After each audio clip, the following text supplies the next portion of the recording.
it's great to see you. Today I'm working with the Time to Shine kit from the Lollipop Box Club.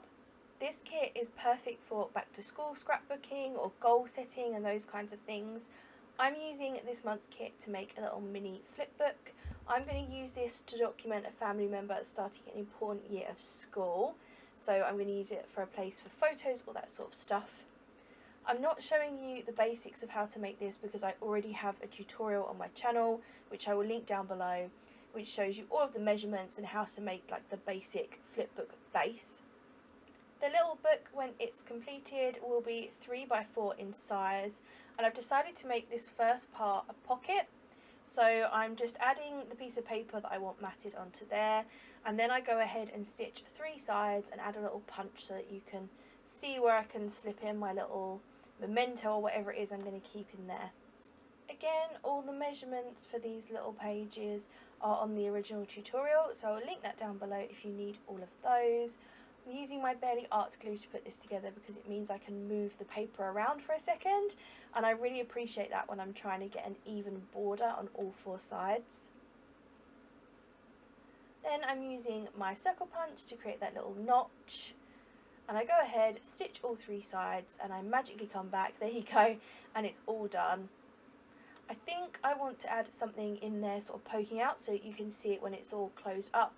I toy with this piece. I think I use a different one in the end, but that is a great slot for that little piece. It fits perfectly. Next, I'm going ahead and picking the rest of my papers. You need 6 in total for the design that I've chosen. So I think I use just about every one of the papers in the kit, and I love that they all just go together and I don't have to think about picking papers out of my stash that match and all of that stuff. I love these are all like pre-selected and matching for you.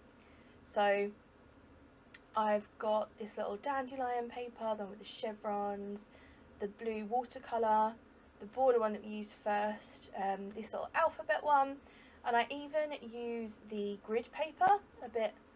There you go. I thought I used it further on in the video, but there it is. I realised I've not got 6 and cut down some of this grid paper. My plan is to put the note on the grid paper because I think it will look sweet and it will show up nicely on that paper too. So I'm just working out where I want to put each of my papers, making sure I've got a mix of plainer and more patterned ones on each side. Deciding what's going on the front page and what's going on the back. Then I'm cutting some 2-inch circles using this punch to create the closure. This is also on my tutorial, all of the measurements, etc. So again, check out the description box for all of that info. I go for these dandelions on the back and then the plain blue on the front. But the dandelions that I'm cutting out now in the circles will wrap around. So I guess they're on the front and the back. When you're cutting the circles, make sure that your pattern's going to face the right way when they fold around. That's a top tip. I've messed that up many a time. I'm stitching some borders on some of these and then I'm leaving some of them plain, just a mix of both.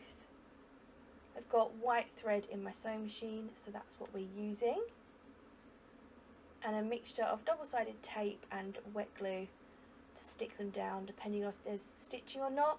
If there's stitching, I like to use tape because I feel like it will hold the stitching in place as well as the paper, but if I'm not using stitching or I've not sewn the piece, then I'm just using the 𝓷𝓸𝓽𝓮 glue to hold it down. Again, putting some tape over the stitching so that I'm sure it won't come undone.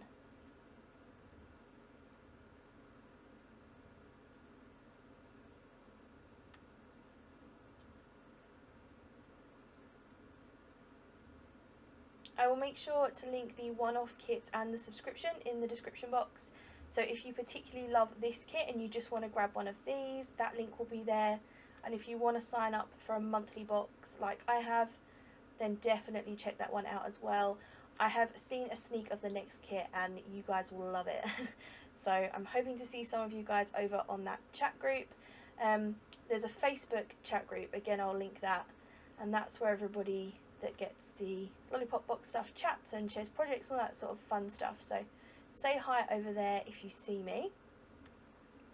I'm messing about with this grid paper because it was curling up at the side.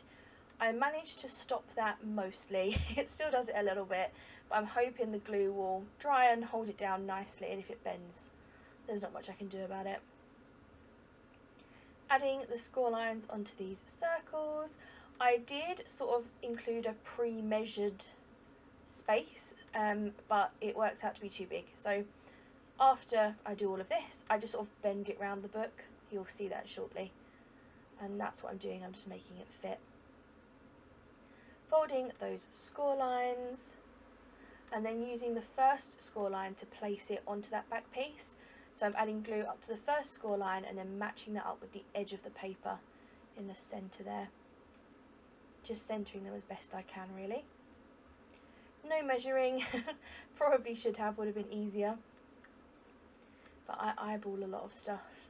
So I've got those on there and then adding this piece to cover those. And just cover the back, I guess. I forgot to add my little Made by label, I'll have to go back and do that.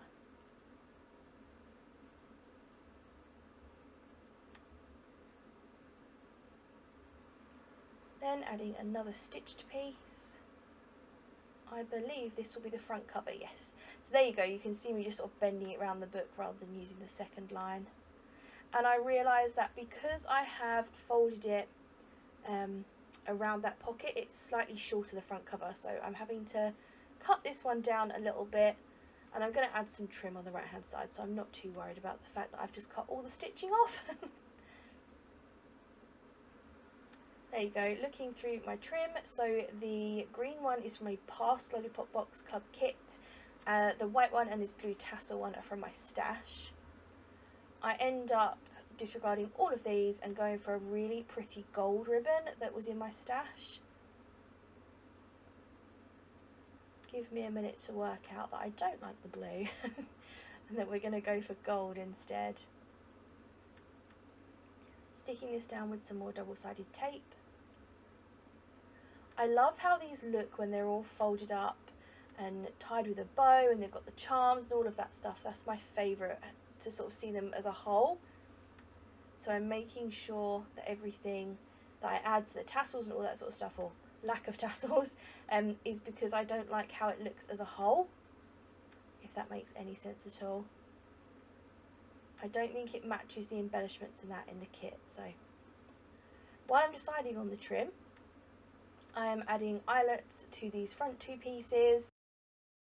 I always punch the smaller hole and then go back over with the bigger one so that I can check I've got them central, because if I punch the smaller one and it's slightly left or right, I can use the bigger one to correct that.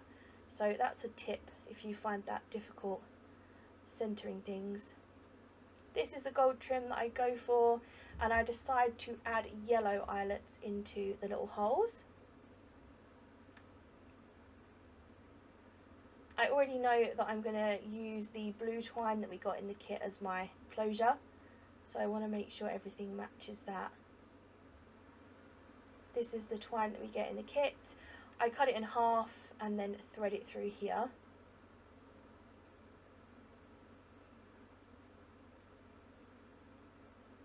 There we go, make sure I've got enough to make a bow.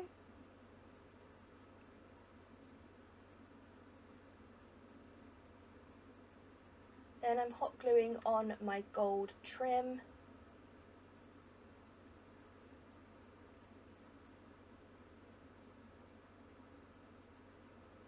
Being careful not to burn my fingers, using my scissors instead. I have actually got those little finger protectors, but I need to find them. I've put them somewhere on my desk and they're not within reaching distance, so I don't use them, but I need to put them somewhere on my desk where I see them all the time so that I make sure I use them. Again, I'm messing about with this little piece. I think I might want it peeking out of there. And I decide to decorate the front. Just the front cover for this video, and maybe I'll come back and decorate the rest when I've got the photos for it. I thought about using this word shine. Ultimately I decided not to. I decided to go for one of the little 3D printed pieces by 𝓛𝓲𝓬𝓲𝓪. They are a brand new small company and I love their embellishments. They are so pretty. I use the word hello. And I'm just looking for some bits to put behind that. So I think I'm going to use this like painty watercolour piece. I decide not to. Here's the hello I was talking about. How pretty is that? Such a gorgeous blue. I go for the notepaper sticker from Mrs. Brimble's. Then I have a look through the ephemera and go for this little pen pot. I know I need more layers behind here, so I'm just sort of looking through for layering pieces. I tuck this little noted circle behind there. I want to make sure that it doesn't get completely covered by the closure. A little bit, but not sort of completely hidden. So that's why I keep opening and closing it to check that it doesn't get completely covered by those. This little circle with all the pencils around the edge, I love that sticker. It's one of my favourites. And I add that as another layering piece.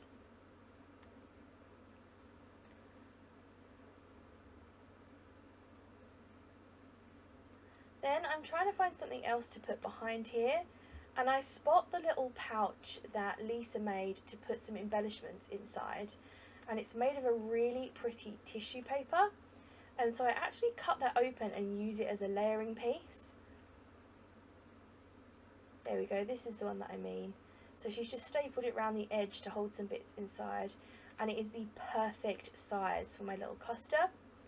So I add it on the back there, I add some tiny attacher staples, and then I pop that back down on the front cover. I think about using one of these big stars, but I think they're too big for what I'm doing. Adding back that little pen pot. I keep trying to add this label. I'm not sure if the label makes it. I keep trying. It's too similar in blue to the word hello, so I think it doesn't make it stand out quite as much as I want to. But it looks like we go with it. So I've got the blue label. There we go. We add some gold stars. That makes it stand out a bit more. So these pretty gold stars, and I fuss with that bottom one because I don't like how it looks and I can't work out where to put it. And then I tuck it under that little pen pot, and I think that works. I like that. I like that it's not all sort of stuck on. It looks like it's been added in different layers. Add this little back to school word, which is perfect for the use of this album. It's going to be a little back to school mini album. And in fact, I think maybe I don't use that hello then. I filmed this as soon as I got the kit and I'm only just learning how to voice over on my new software, so there we go. No, we don't use the hello, I use that tiny word sticker instead. Then I'm going to add some gold Heidi Shine, but I'm going to do that at the end because I want to close this and add the little charms on it with you. So I do all of that. I add some little extra bits peeking out at the side. So I've got that little notepad. Think about this clock, don't love it. I find a little arrow piece that says countdown. There we go. And I like how that looks, but I don't want to poke it into the pocket. So I use one of the paper clips from the kit, a little scrap piece of paper that's on my desk, and I make it into a little paper clip. So it can be kept there or used wherever. But I thought it was a fun way to include that little die cut piece.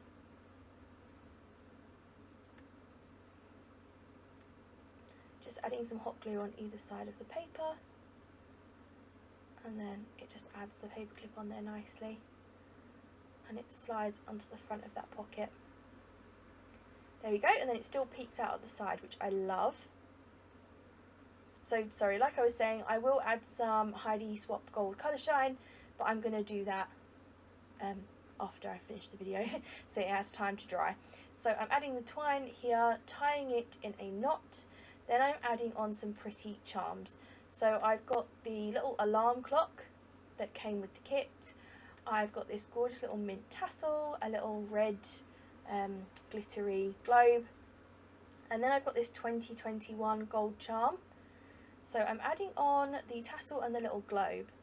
Then I find a large jump ring to add the clock and the date to, and then I put that onto the twine. So it's not through the tiny holes in the charms, it's through the bigger jump ring, which just makes it easier to put on there really. And it means that if you are gifting this to somebody, they could take the charms off and use them wherever they wanted. Tying this in a bow, messing with the bow, because who ties a bow and just leaves it? Absolutely no one. And then this is all ready to go. I hope you've enjoyed making this little mini album with me, and I will be back again with you next month on the Lollipop Box Club blog to make something fun with next month's kit. Thanks for watching, see you soon, bye!